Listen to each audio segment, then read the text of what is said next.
Pokémon Ultra Sun and Moon brought an unexpected twist on the traditional Pokémon formula, substituting the regular 8 gyms for 8 unique trials. In our previous video, we ranked the first 4 trials based on enjoyability. If you haven't seen it, I'd suggest watching it after this one. Without further ado, let's get into our final 4 rankings. Our first trial takes a rather unique twist on the typical formula. The player's only goal is to line up the Charger Bug that will be used to gather enough electricity to draw out the totem Pokémon. As you get closer to the goal of lining up all 9 Charger Bug, you're challenged by different members of the Elekid evolution line, foreshadowing what the totem Pokémon will be.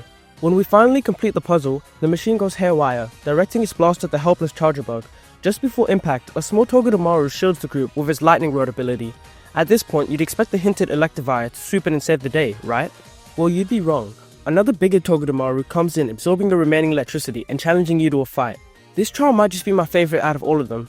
Unlike the others, it distinguishes itself by giving the Pokémon involved their own personalities, alongside the usual twist of revealing a totem Pokémon contrary to players' expectations. The totem Pokémon's partner, Skarmory, despite feeling a little out of place, makes sense from a design aspect, as it covers Togedemaru's ground type weakness. All in all, this trial is practically perfect. It has a fun and engaging puzzle and tells its own little story. For that reason, it's a perfect S tier. Next up, we have Acerola's Ghost Trial. This trial focuses more on creating an ominous atmosphere for the trainer, fitting the ghostly theme. Players have to traverse through a dark and abandoned shopping center, trailing a mysterious Pikachu while fending off different ghost types that are making different items rattle and move, seemingly on their own. The Pikachu leads us to what looks to be Acerola, the trial captain, but it's obvious to the player that it's a ghost type playing tricks. Once we enter the door she was blocking, we're met with a totem Pokemon, a Mimikyu masquerading as a Pikachu. The battle itself is pretty difficult. Your first attack does no damage, thanks to Mimikyu's broken ability. After getting past its ability, it just eats all your attacks thanks to its crazy defense stats. On top of that, its partner Pokemon, Banette, has only one goal: burn every single one of your Pokemon. If you're not prepared, this battle can be pretty challenging.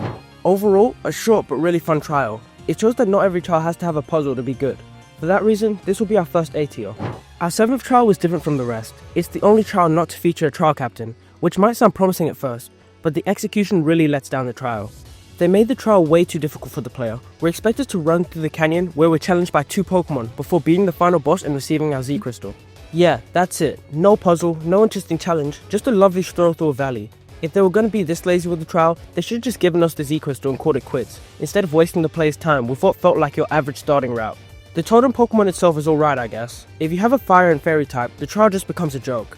Both the Komodo and Sizzle have a 4 times weakness, making what should have been a memorable trial feel more like a mistake left in by developers. I could go on about this trial, but unlike Game Freak, I'm not going to waste your time. It's an easy D tier. Our last trial was by far the longest, spanning across all 4 islands and involving all previous trial captains. Players must track back to each of the 4 locations and collect a flower petal from each captain, battling them for the first time one-on-one. It adds more depth to these characters as we get to find out the different Pokemon they use and how they like to battle. After all the petals are collected, we receive a rainbow flower in exchange, serving to attract the final totem Pokemon, Ribombee. The battle itself certainly isn't a pushover. Ribombee boasts incredible speed and special attack, a one-shot machine in simple terms, and its partner Pokemon complements Ribombee perfectly. Its high defensive stats makes it almost impossible to kill. I've got little issue with the totem battle itself. For the trial's challenge of backtracking to each island and fighting every captain again and again, just the full circle back to the totem fight seems a little excessive. It's a bit too long to be considered the perfect trial. For that reason, I think A tier is a fitting spot for this one. Now that we've ranked all the trials, I've gone back and looked over my placements and I have only one change I want to make. I think it's obvious that Kiawe's trial is horrible. It's just a lazy spot the difference, but at the very least it's an attempt, even if it's pitiful. The Dragon trial, on the other hand, couldn't even be bothered giving the player any incentive to enjoy the trial, outside of the questionable totem Pokemon battle. For that reason, I'll move the Fire trial to C tier. Well, this is my final list. If you enjoyed, don't forget to like and subscribe. It helps a lot with my goal for 200. Leave your favorite trials in the comments below, and I'll see you in the next video.